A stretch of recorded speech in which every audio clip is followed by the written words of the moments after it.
I'm Mac Cheater, and I'm an alcoholic.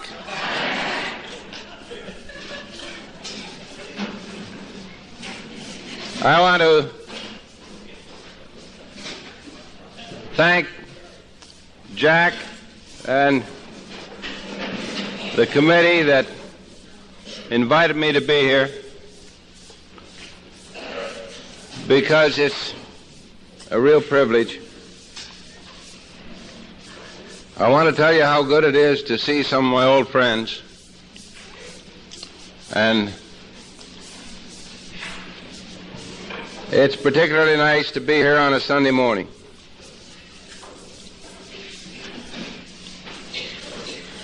I was so pleased when Jack phoned and asked me if I could come, and at the same time asked me if I knew how he could get in touch with Virginia. And to be again with Joe, who is another dear friend.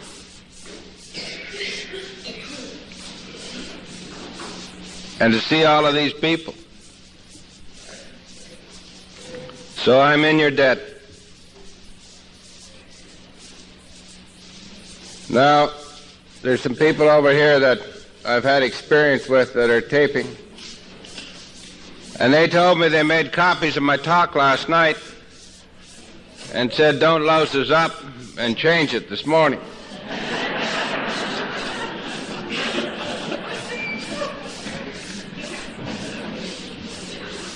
I had some other encouraging words from some of the members of my group that are here, but I just am not able to repeat those from this podium. I want you to know there are members of the Golden Slippers group here, and I don't know whether they're here to encourage me or keep me honest. I think they're acting as a truth squad. But it's really nice to have them. I belong to the Golden Slippers group in Winnipeg.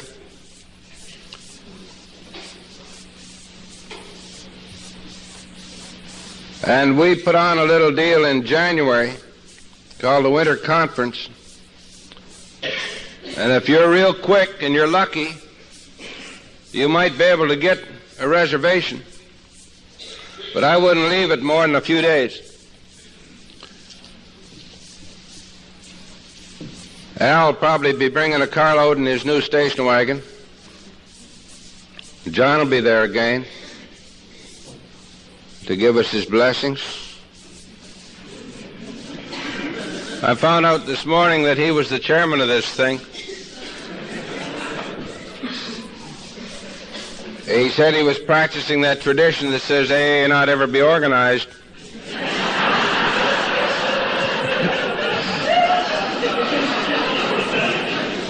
I said, that's one thing not to be organized, but this ridiculous. I don't know whether you people know how fortunate you are to have somebody like John in your locality. And I say this with all sincerity. I go a lot of places in this fellowship, and I see a lot of things, and you are just truly blessed to have somebody like him around and have a Smith Clinic and to have the kind of a relationship you have. I did some checking last night, and about 60% of your new members are coming out of treatment facilities. And the reception they're getting in the groups in Alcoholics Anonymous here is first class. And I would like to believe that that is a credit to the groups in Alcoholics Anonymous, but I know that it's not, that it is mostly a credit to the institutions. Because it's not the same way in a lot of places. We in Alcoholics Anonymous don't like institutions telling us how we should run our affairs, and it's not hard to create a little bad will. So John must be doing the right thing. And people are going through that place and staying sober.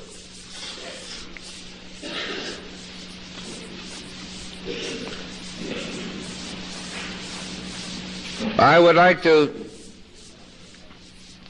tell you about how I got to this fellowship, but if I take the time to tell you that, I won't have time to tell you what I really want to tell you, and that's what happened after I got here. And I think this morning that would be more important to most of you. But I didn't get to Alcoholics Anonymous because I spent too much time in Sunday school or because things were going too good for me. I got here the same as most people. I got here because I had no place else to go. And I just ran out of time and money and people all at the same time. I just ran out. And I reached a point in my life where I didn't care what I had to do. I just didn't want to have to get sober anymore. I just got tired. Now, a lot of other people got tired before I got tired. I just didn't have a whole lot of people around me. I wasn't surrounded by a group of loving friends.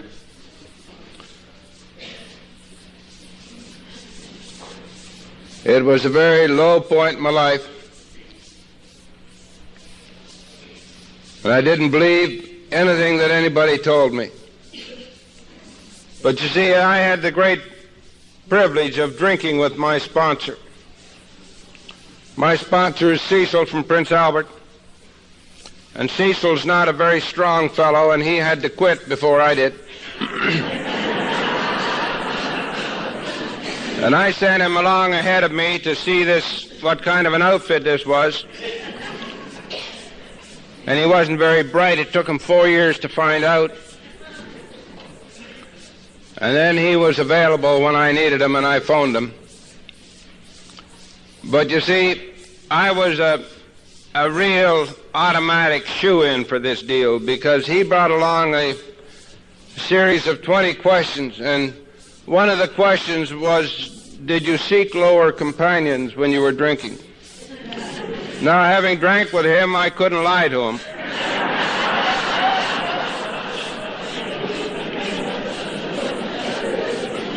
And so I just had to go along with this deal until I could find a way of getting out. And that hasn't happened yet. I haven't had to take a drink since the 12th of March, 1956. And so I'm one of the very fortunate people that never had to take 2 or 3 runs at this deal. But there are people here, I'm sure, that have. And it doesn't matter. It doesn't matter one bit how many times you've tried and whether you're still trying. It doesn't make any difference. The only qualification for membership in Alcoholics Anonymous is a desire to stop drinking and to be here today. And every person's got a right to be here. And I spend most of my time working with people that are retreads. And that's why the group we've got is called the Golden Slippers. And it happens in Alcoholics Anonymous that when you get sober for a while, you get kind of pious in your sobriety. You get a little bit holy, as Joe was talking about last night. And you forget that alcoholics drink booze. And I don't know what it is about us, but you know, we're the kind of people that'll go 50 miles to make a 12-step call on a total stranger. But we don't like walking across the street to talk to somebody that sits in our group and happen to get drunk.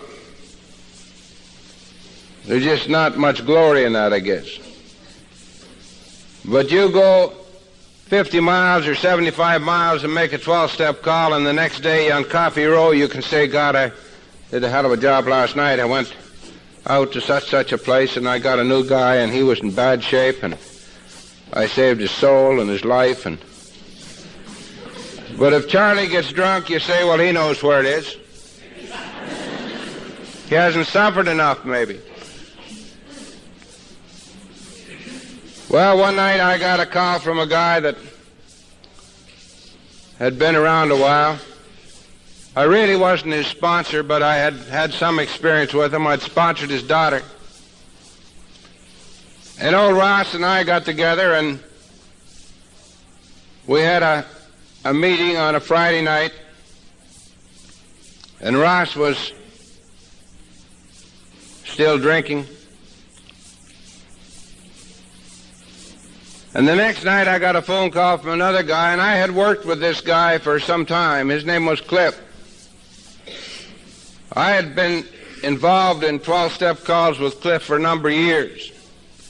And they were always kind of exciting calls because Cliff kept in his possession a shotgun. And at the height of his desperation, he would decide to shoot himself. And you were never quite sure just who he was going to shoot. So it was always a thrill to go and see Cliff. And this Saturday night he phoned me and he said, Mac, I hate to bother you on a Saturday night, but I've phoned everybody else I know and nobody will come and see me and I really need help.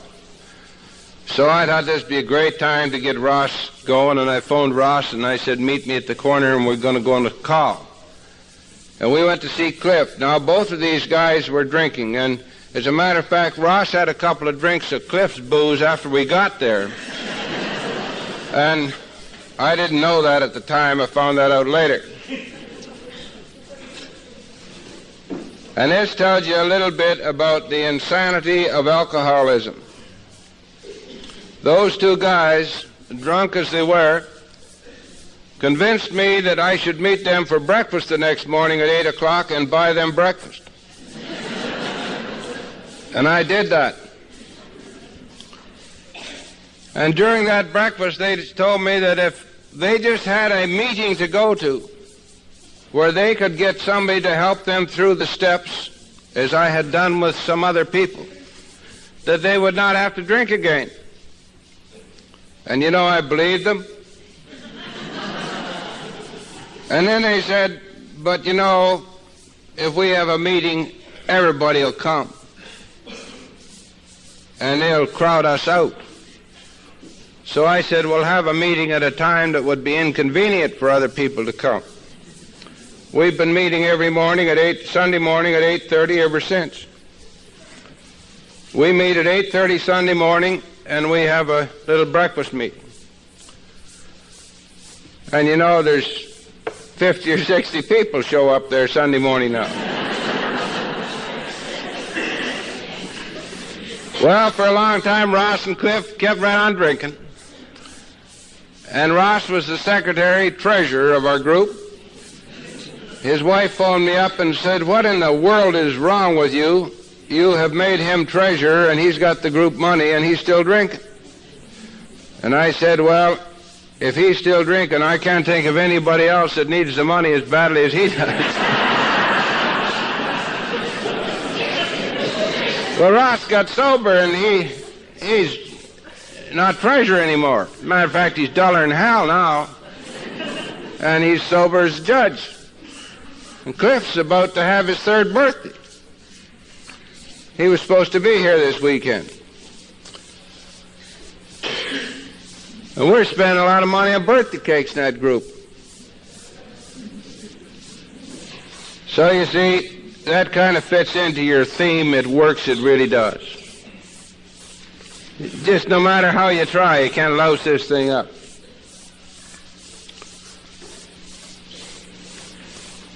I think that one of the things we have to come to grips with when we come to this fellowship is this business about whether we're alcoholic or not.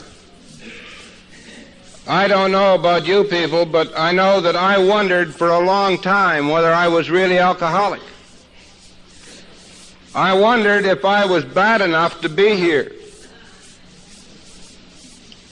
And you see, I didn't know anything about alcoholism. I didn't know that alcoholism was an illness when I came to you people. I didn't know anything about anything except drinking booze. And I came here and found out that I suffered from an illness. Now, when I was a little boy, I had a problem with earaches and whatnot. And I used to be able to stay home from school when I had an earache. That didn't diminish my appetite. And so I used to be able to stay in bed, and they'd bring my food up to my bedroom, and they would mother me all day and spoil me and comfort me. And later on in life, when things got tough, I used to say to myself, God, I wish I could be sick.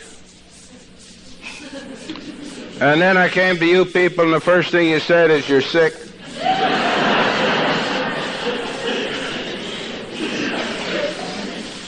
And I thought, what a beautiful thing this is. I told a number of people about that. I told my wife I was sick, and she wasn't too impressed. And I told my banker I was sick, and he agreed with me and asked me not to come into his bank even if I had money.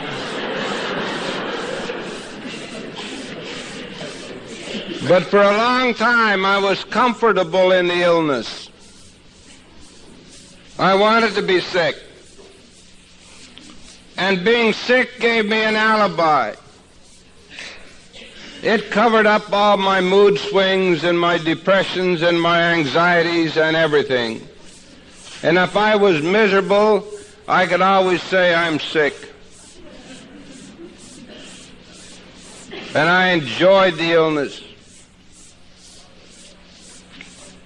Well, I found out that this fellowship offers a program of recovery, and that it is not necessary to remain sick. But there's a catch to that. If you get well, you have to give up all those alibis and excuses. So think carefully before you recover. Because you will find if you recover in this fellowship and then are miserable, you will take full responsibility for that. You can no longer hang it on the illness alcoholism. You know, I told you I hadn't had a drink since the 12th of March, 1956. I'm about as dry as I'm going to get. Old Joe says anybody that's dry that long is a fire hazard.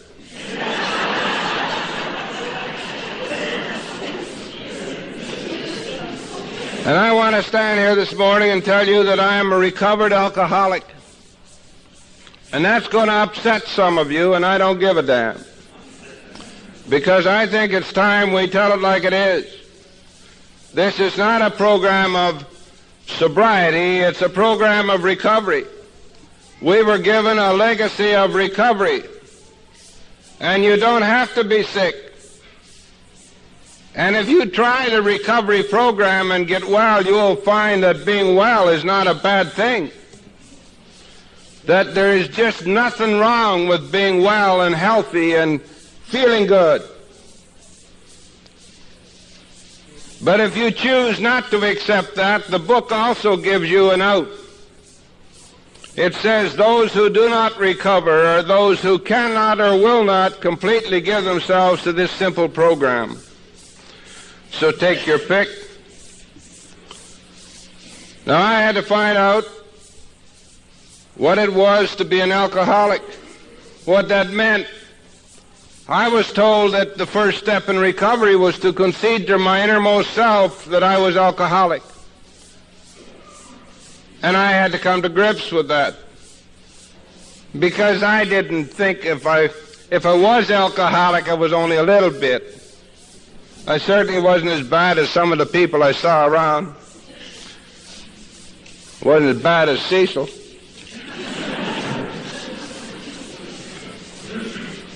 He was sloppy when he was drinking. I couldn't be as bad as him. So I had to find out a little bit about this thing. Now, I found out that I'm an alcoholic because I say I am.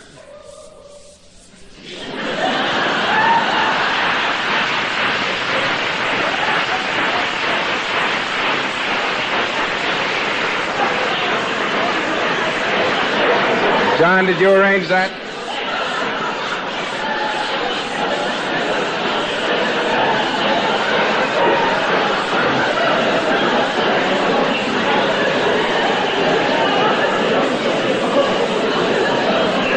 There is no test or no doctor, nobody can classify me an alcoholic. Nobody can take a blood sample and run it through a test of any kind and say that you are really an alcoholic. But I want you to know something, that if you'd asked me the day before I got here if I was an alcoholic, I'd have told you I was a social drinker.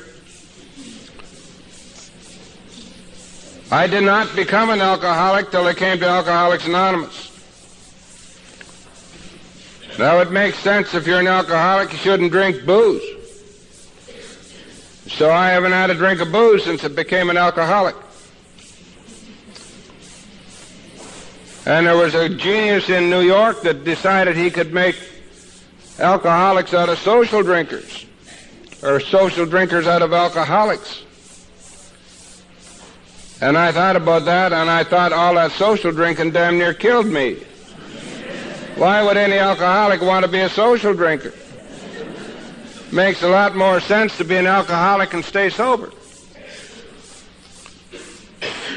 There are the occasional, real, honest-to-goodness social drinker around. They're the people that got a very serious problem. If you don't believe me, you watch them. They do strange things. Joe talked about it last night.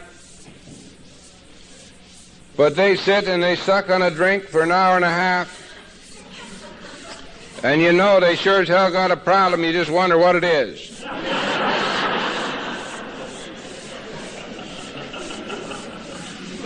If I were you, I'd watch them carefully if you're in their company.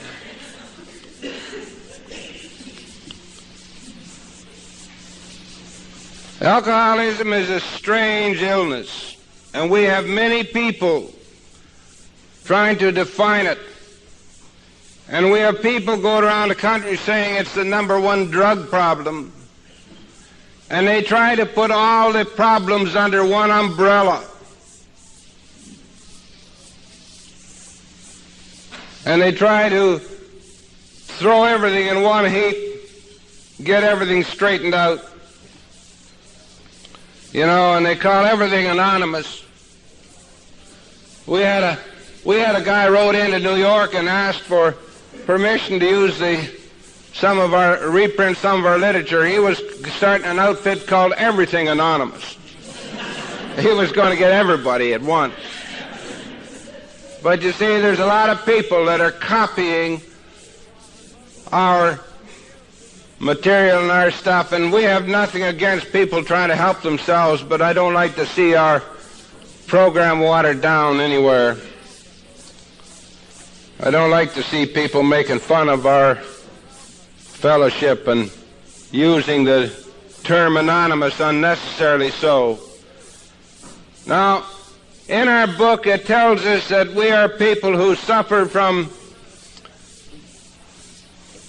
an allergy of the body coupled with an obsession of the mind. And it was pointed out to me one time recently that that was the only mistake in English in the book. Because they said, how could you have an obsession anywhere else but in the mind? But the doctor that used that expression used it for a very particular reason. And don't misunderstand this. You see, I am a person who has a body that cannot handle alcohol. I do not have a body that craves alcohol, that is necessary to have alcohol in my system. I have a system that rejects alcohol, that it manifests itself as an allergy of the body. The compulsion I have is a mental one. And therefore, it would seem to me the reason they say that is to explain to us that we're not in dealing with a problem of a physical addiction, but an obsession of the mind. An obsession of the mind that compels us to drink against our will. And that would be of no consequence if we didn't at the same time have a body that will not accept alcohol. You see, that is why we're in this nutcracker. There is just no way out. When you have a body on one hand that not only does not demand alcohol, but can't handle it, and then you're given a mind that compels you to drink against your will, you therefore have only one alternative. Don't drink. Now, if you continue to drink, you'll go mad or die. I guess that's an alternative. But there is no question about that. We are not dealing with a little bit of a physical addiction here.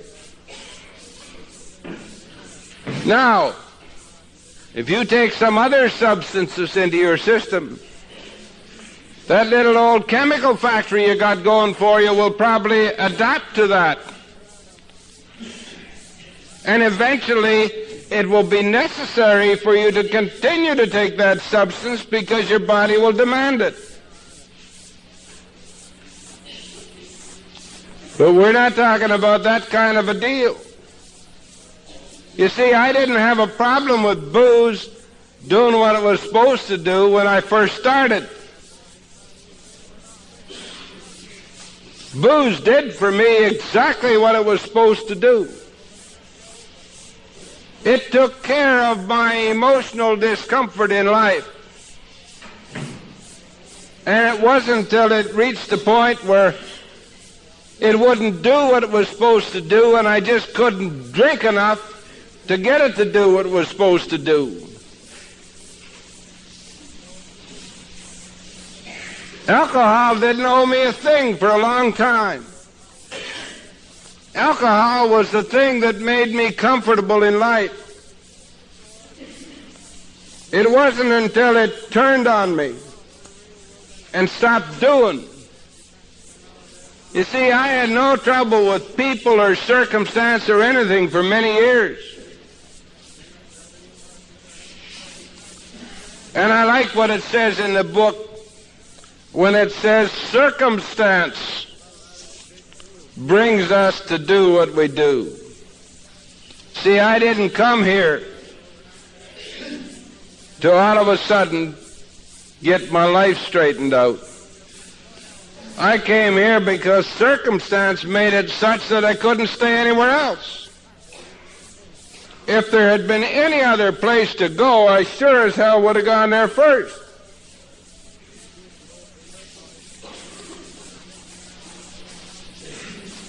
So I have a body that's different than normal.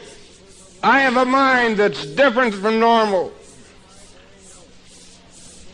And it will always be that way. I have an illness that's different than normal.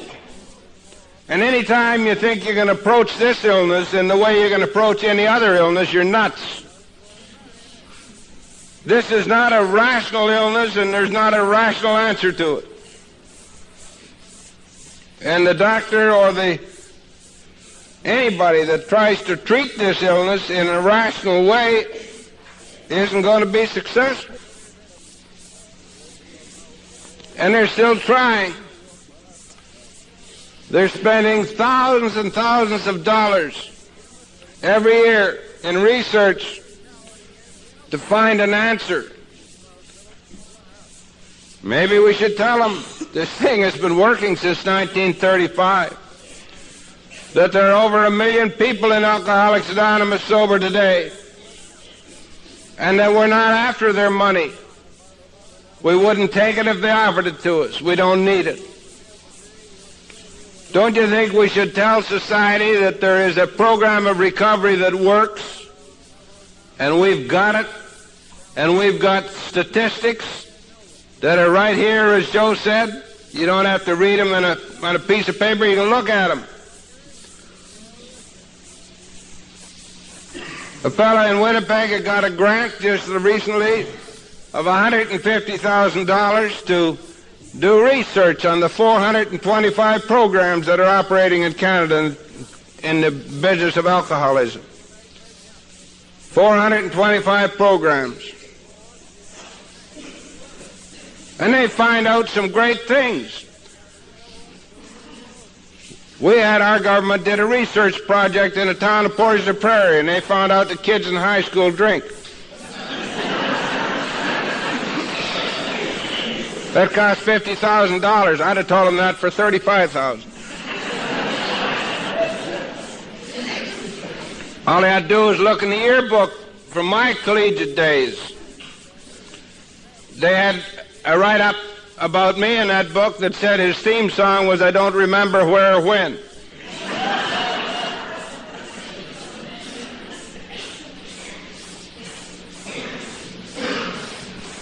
So you see, there's a lot of confusion about this. But the things that you and I have to know is that we have a body and a mind that's different. And that if we take alcohol into our system, something's going to happen. Now, we also know that when life gets too much for us, there's nothing else we can do. When life gets too much for an alcoholic on his own unaided efforts by himself, he is going to drink. Because, you see, our mind is capable of playing tricks on us. Because no matter how many times we try and fail, we have a mind that will convince us that this time it's going to be different. I could look straight at the record of my drinking and see all the failure I had in my life, and yet be able to rationalize that this time I was only going to have one drink.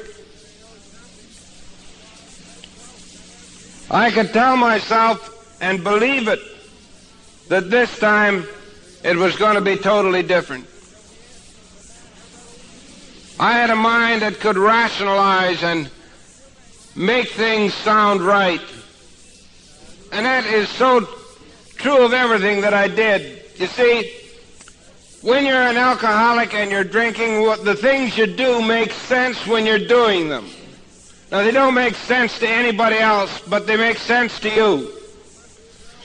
And you see, if you're sitting in a bar and people want to go home because it's 11 o'clock and you come in at 5 for one drink, and you say to them, "Let's have another round," and they say, "No, you're crazy," you just don't understand that, because it would make sense to you to order another round.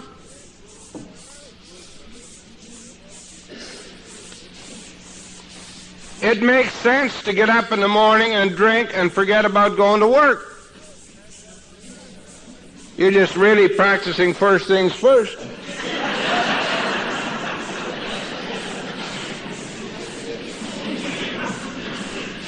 I sponsored a little girl for a while that used to set buildings on fire. And one day I said to her, "What is the worst thing you've ever done?" And she said, "I set an apartment block on fire." And I said to her, "Why did you do that?" And she said, "I don't really know." And I said, "I bet you it made sense to you at the time." And she said, "Yes, it did." You see, that's the kind of a mind we have. It was a very logical thing to do. She was mad at somebody in that block, and she set the block on fire. She had a fight with a boyfriend one day, and he was working in a new pizza joint, and she went down and set 2 fires in that one.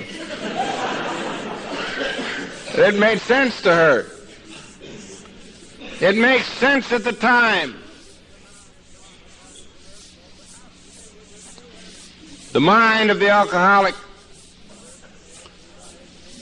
And I tell this story, and I've told it 1,000 times, about a doctor I sponsored, and for some reason I have a great deal of respect for doctors and their training and their intelligence, and so it amazed me that this person who had such a great education and obviously a great intelligence could look at a record of some 23 years in Alcoholics Anonymous without having a year's sobriety.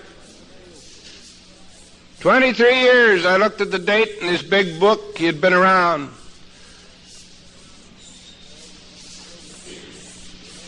And I said to him, how come? You explain to me how come, with all your great intelligence and education, that you can look at that record and convince yourself that this time it's going to work.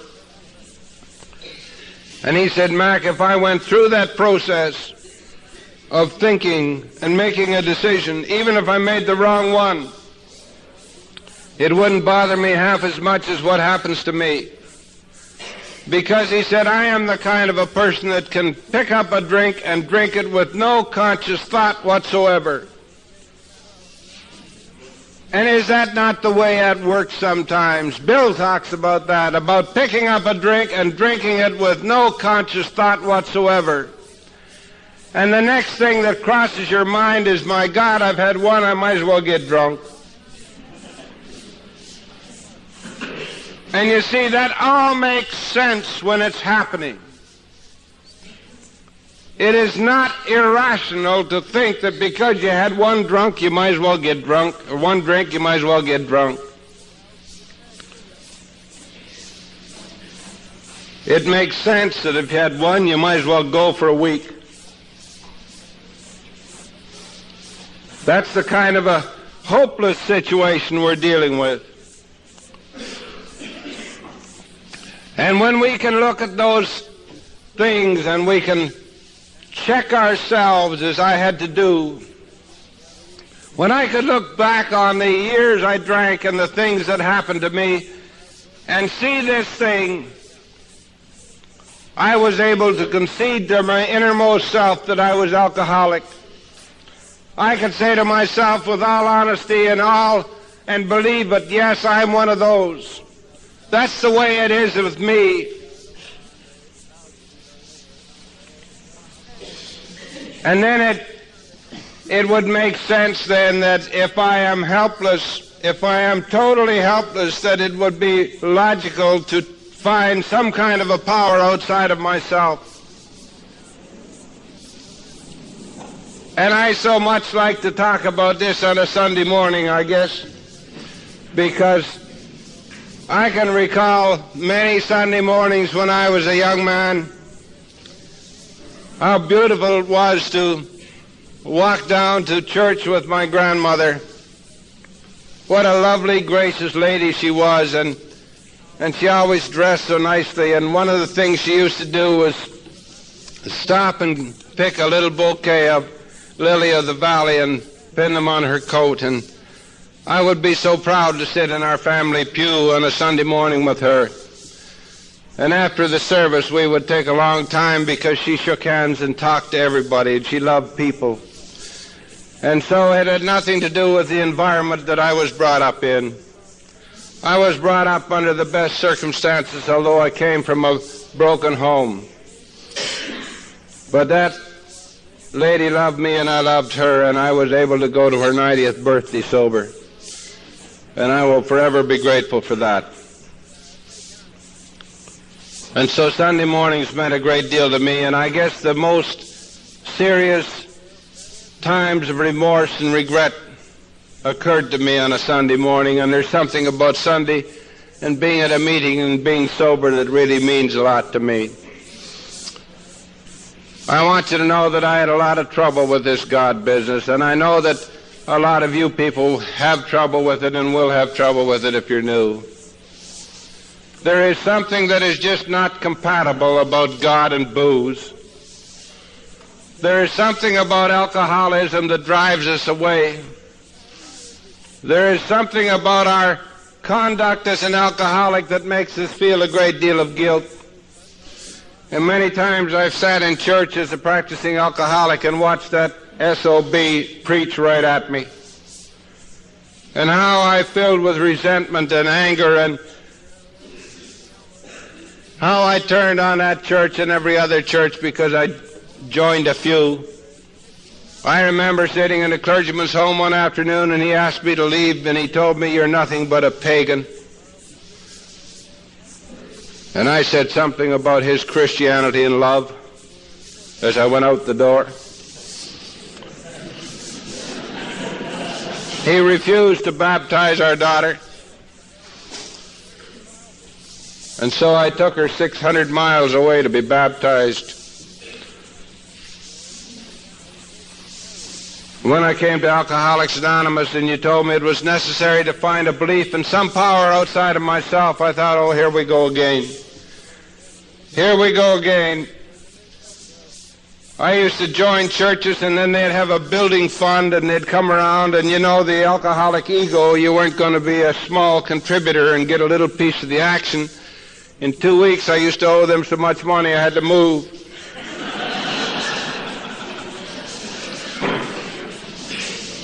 I don't know where they all are, but there's more notes floating around for building funds that I signed. God, they weren't worth very much, but they took them.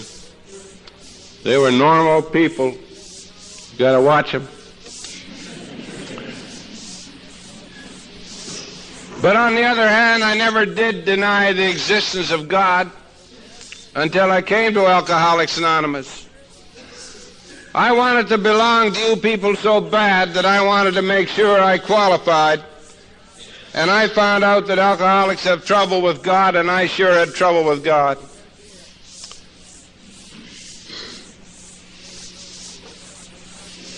But all you have to do is stick around, and circumstance will make you face this issue. And our book makes it so easy. You see, the program of Alcoholics Anonymous does not require you to believe in any particular thing. As a matter of fact, it tells us that we don't even have to believe in anything. All we have to do is act as though we believe. If we will open the door enough to act as though we believe and do the things we're supposed to do, it'll work for us. If we can only pretend enough, and every alcoholic knows how to pretend. Every alcoholic knows how to act. We're the greatest actors and greatest pretenders and greatest fantasizers in the world. And if we will just act as though we believe and do the simple things we're supposed to do, it's all that we need. And our book makes it so very simple. It asks us very difficult questions. It says things like, God either is or he isn't. Now, no alcoholic in their right mind ever sat around discussing an isn't. We are people who settled all the important affairs of the world. We sat in bars and discussed international issues. We didn't even deal with municipal problems because they were beneath our dignity. When I drank, they hadn't started flying around the moon, or I'm sure we would have been able to straighten that deal out, too. We certainly didn't sit in places and drink booze with our intellectual companions and discuss isn'ts. Either he is or he isn't. If he isn't, it requires no discussion. If he is, he is. And that's all we have to do about that. And then it says another very complicated thing. It says he is either everything or he is nothing. And again, you don't sit around talking about nothing. Unless you drank with idiots. Those high-class people that I drank with, we discussed important things. And we weren't about to talk about nothing. And if He's everything, He's everything. And if you want to look at Him, just look around you, because you're looking right at Him. Everything is everything, with no exception. And that's as simple as it can be. Either He is or He isn't, and He's either everything or nothing. But the whole key to this thing is that we must find a power greater than ourselves that will solve our problem. It has nothing to do with church or religion or the Polish Pope or the local deacon here or anything else. It has to do with a power that is powerful enough to solve my problem. My problem, not anybody else's. And I have been able to find that power in my life. And I want to tell you, if you're sitting out there this morning and you haven't yet found it, you will. Just stick around here long enough and you will find it. Stick around here long enough to experience what I have experienced and you cannot deny. You see, we talk about a spiritual experience, and something happens to us that we cannot deny. And I hadn't been in this fellowship too long till I went to that old Cecil and said, I'm having a lot of trouble with this God business. And he said to me, Mac, how long have you been sober? And I told him it hadn't been very long. And he said, tell me, how many years has it been since you've gone that long without a drink? And I couldn't tell him. I honestly could not remember how many years I had gone without at least one drink. And he said to me, do you think you've done that all by yourself? And I could not deny that something was happening in my life that I couldn't account for on my own. You see, I was experiencing sobriety in my life, and I couldn't take credit for that. Come with me on a 12-step call. Come with me on a guy that's no longer with us. Eddie was some character. He had been around Alcoholics Anonymous for a long time, and people had given up on him. And I got a call to go and see him, and I went to see Eddie, and as I rang the front doorbell, the door opened, and out came a nice lady who I said hello to, and she didn't answer. She kept on going.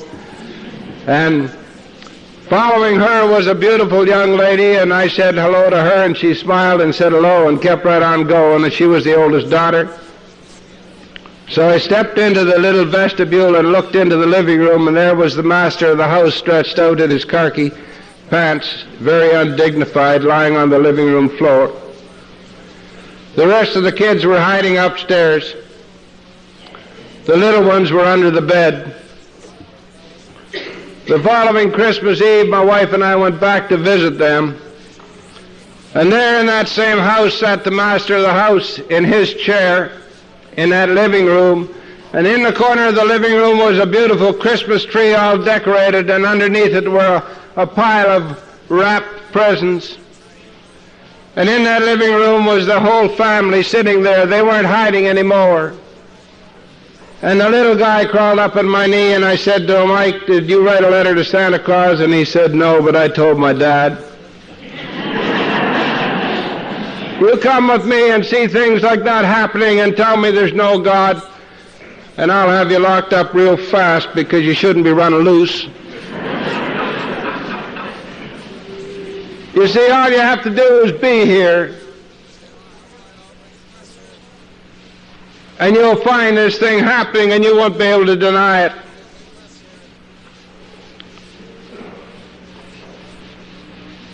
And I made a decision to turn my will and my life over to the care of that God, and that is another whole story, because it's a very difficult thing to do, but someday you will reach a point where you will get on your knees and you will say that prayer that's in the big book, and you will say it because you're desperate. And I did that.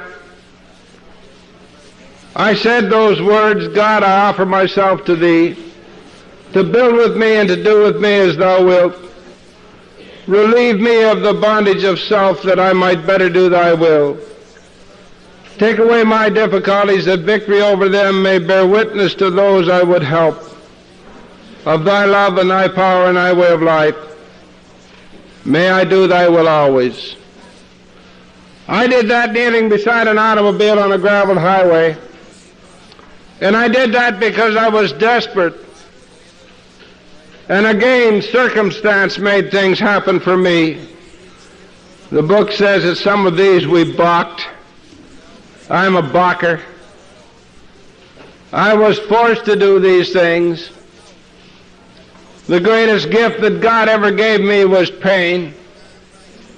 If I'm ever asked to speak about gratitude, I speak about the pain that was given to me, because that's what made things happen for me.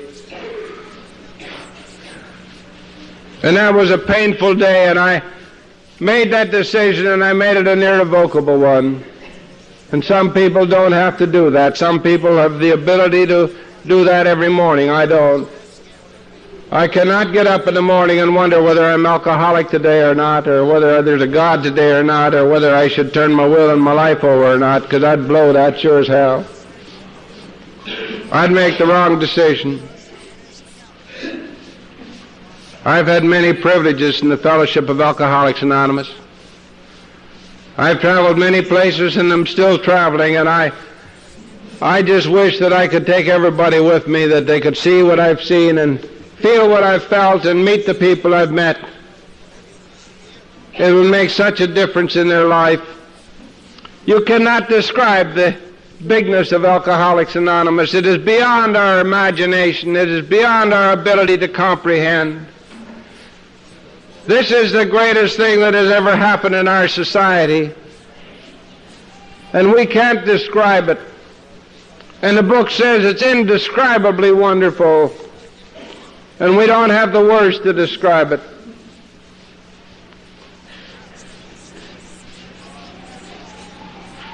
Alcoholics Anonymous cannot help, in spite of the fact that we're not trying to do anything other than stay sober and carry this message. You just can't have all these people that are here this morning sober in this community and affecting so many lives without having an influence. This has to be the greatest thing that has ever happened on the face of this earth. And it happened because one drunk called another drunk. It happened because a little doctor didn't laugh at a guy when he said, I have had a spiritual awakening. I've had a fantastic experience, and I want to carry this message to other alcoholics. And the little doctor said, go ahead, it can't be worse than what you wear.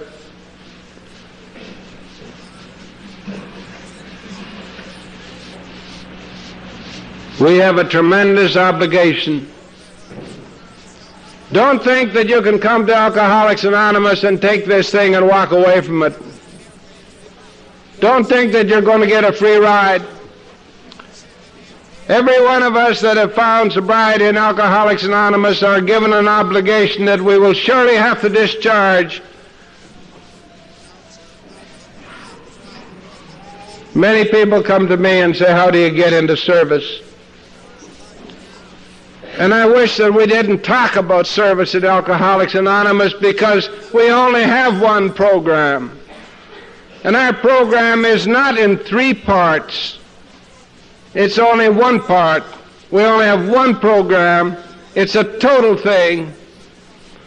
And service starts when you don't drink.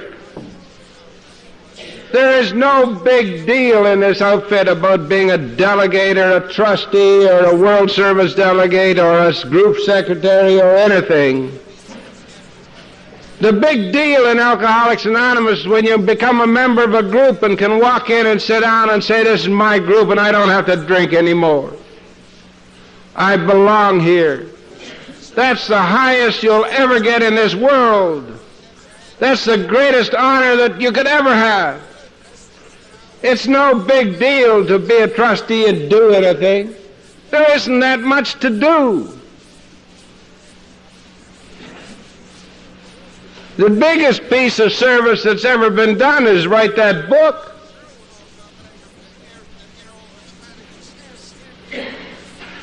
But it's a big deal to be sober and be a member of a group, whatever that group is.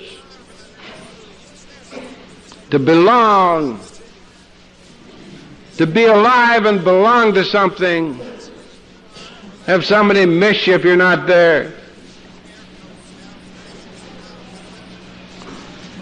You want to do something for Alcoholics Anonymous?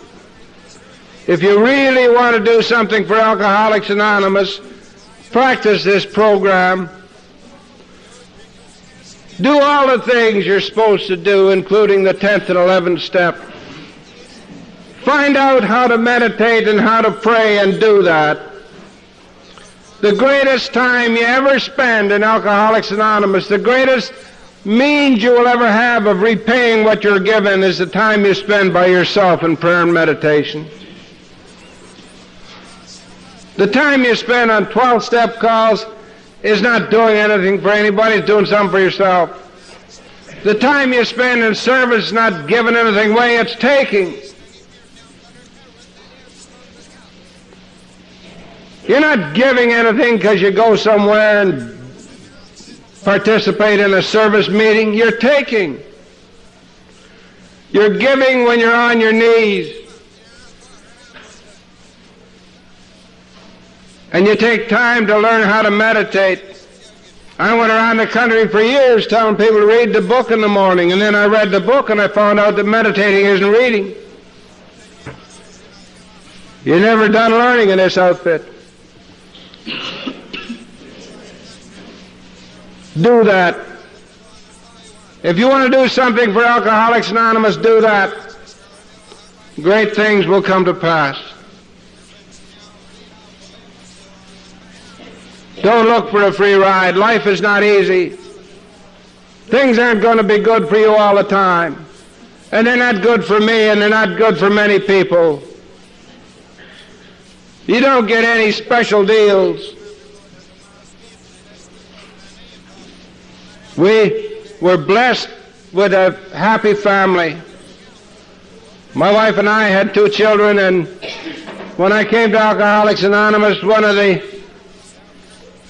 most terrible things was to see an uncle and my sister drive away from our house with those 2 children, knowing within my heart that they would never be back, knowing that there was no way that I could ever have a home again. The house that we had to be sold to keep me from going to jail. I said the other night I'd never been in jail, and I never went to jail. But a lot of people paid a lot of money and a lot of big price to keep me out of jail. And part of that price was the years that my children had to live with my sister. And through a miracle in this fellowship, it all came back together again. And one day my sister and my brother-in-law drove up to our house, and our children came back home.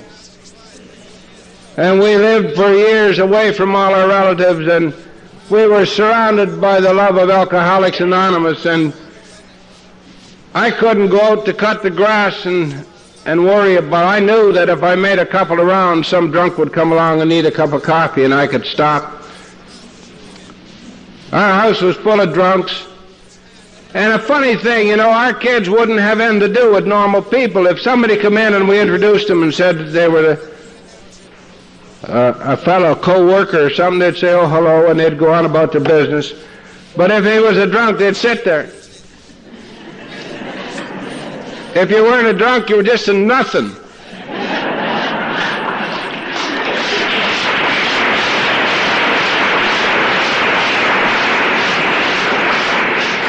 And they loved those drugs. And so that's the kind of a home that we had. I remember at Christmas, one year a gal met me and asked me about what we were going to do for Christmas, and I said we're just going to be at home. And my sister always used to get upset with us because she would want to have a big family dinner and 30 or 40 people, and And our kids wouldn't go. And they'd say to me, do we have to go? And I'd say, no, we don't have to. We'll stay home. And our doors were wide open. Anybody wanted to come visit us, but we wouldn't leave. When my daughter was married, the first thing she said is, Dad, no matter where we are, I'll be home for Christmas. We used to just sit around loving each other. And one day I sat in the doctor's office and I heard him tell me that our son had cancer. And I heard him tell me that little Gary would have a leg operated on and amputated, and that we were already fighting for his life. And so, over the next 2 years, he underwent tremendous pain and operations and hope and disappointment. And we sat many nights in the hospital and talked about God and the purpose in life and what it could mean to him. And I watched a boy turn into a man, and in trying to tell him how to live, he taught me how to die. And in December of 1974, little Gary died, and our life came apart. It seemed about a year later, or a year and a half, that my daughter came over for dinner one night, and I didn't think there was too much wrong. It was nice to have her. We had dinner, just the three of us. Her husband didn't come, and I wondered for a minute if maybe they were having a little difficulty. I never said anything. After dinner, we went into the living room to have our coffee, and my wife said, there's something we've got to tell you. She said, I've got cancer. And she said, the worst thing about this deal is telling you. And so then she had an operation, and so far she's okay. But you see, life is not an easy road. Because you're an alcoholic and you're sober in Alcoholics Anonymous doesn't mean that you're going to miss anything else. We have no privileges. The only privilege we have is in the utility of the pain that we're given. Bill says in his little reader, I no longer commiserate with those who suffer in ignorance, who have not yet learned the utility of pain. So when your life is dealt a deal that you don't like, realize at the same time you will get the power that is necessary to meet that, and that it's not a bad deal. You see, I've learned that this is not a bad deal. I know that this is too big a thing to end in one lifetime. I know that what we're dealing with here is eternity. I know that you have to die to find eternal life. And I know that you have to die to come to Alcoholics Anonymous. And I know that this is but the beginning. And I know surely as I stand here this morning that that boy and I will walk together again. And I know that I have no fear of life and I have no fear of death.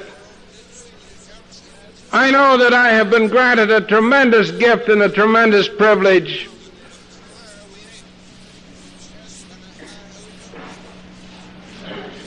I close every talk I give with this same message. Before he died, little Gary went out and bought me a Christmas present. And it is a medallion that I never wear. And on one side of it is engraved the word Dad. And on the other side are the words, thanks for being here. A little boy dying of cancer had that given to his father who was a drunk. A father who was incapable of looking after him. A father who was incapable of supporting his family. A father who was a discredit to the human race. but was raised up by the love of Alcoholics Anonymous and given life. And so this morning I'll close this talk by passing that message on to you. Just thanks for being here.